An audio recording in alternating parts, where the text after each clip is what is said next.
Hi there. So today I want to talk about something that I find tremendously exciting. It's worked really well for me. So you all know about manifesting your goals and how you're supposed to visualize things and make vision boards and say affirmations and act as if, all these many techniques. It's not that not all of them are wonderful, but here's the deal.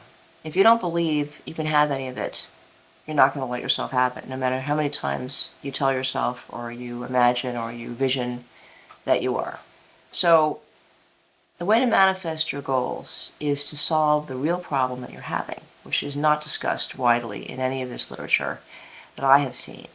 And based on being a coach for 25 years and having to work with myself, my worst students, what I discovered was that I had to get to a place where I felt worthy of having happiness.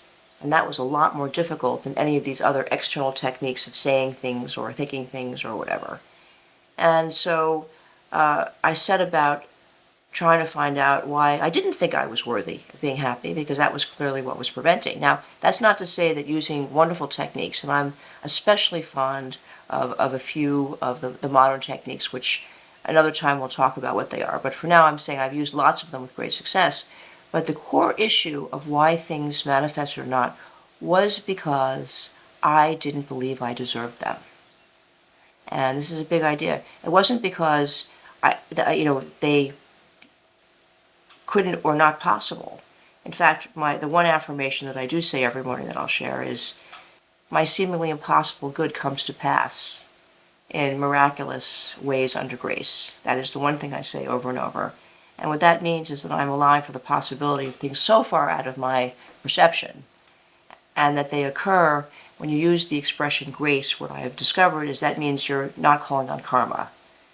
You're saying under grace means it's just good for everybody. It just sort of slides in under the... But back to the original point. That works because it cuts past whether or not I'm worthy.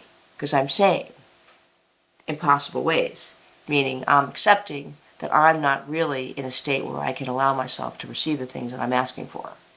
So this is a big idea.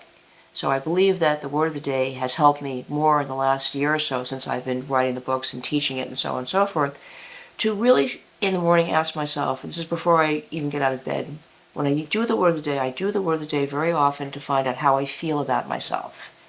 And I don't mean in a therapeutic way, how do you feel about this? No, I mean, how do I feel about myself in that moment when I wake up?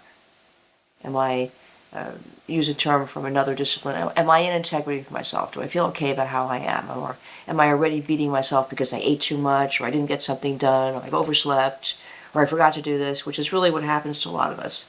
How can you allow a person that you feel that way about to succeed and be happy, even if it's not you? And we've all been in relationships with people that we have discovered that we're very punitive towards because of this feeling about them. So the first work, I believe, in terms of manifesting your goals, is to get real with how you feel about yourself and find a way to make yourself feel that you are worthy of having the happiness that you are attempting to manifest. And there's a lot of work to do, but the practice of the word of the day, because it works so deeply and because it works on a level of your consciousness that doesn't have much to do with words, it's a faster track to getting to a point where you can truly understand what you don't like about yourself, which is what's going on here, and then find practical ways to correct those things, so that now, when you start using all these manifestation techniques, they can work because you'll let them. So if you're enjoying this, come join me on all the links below. Buy a book, come to a webinar.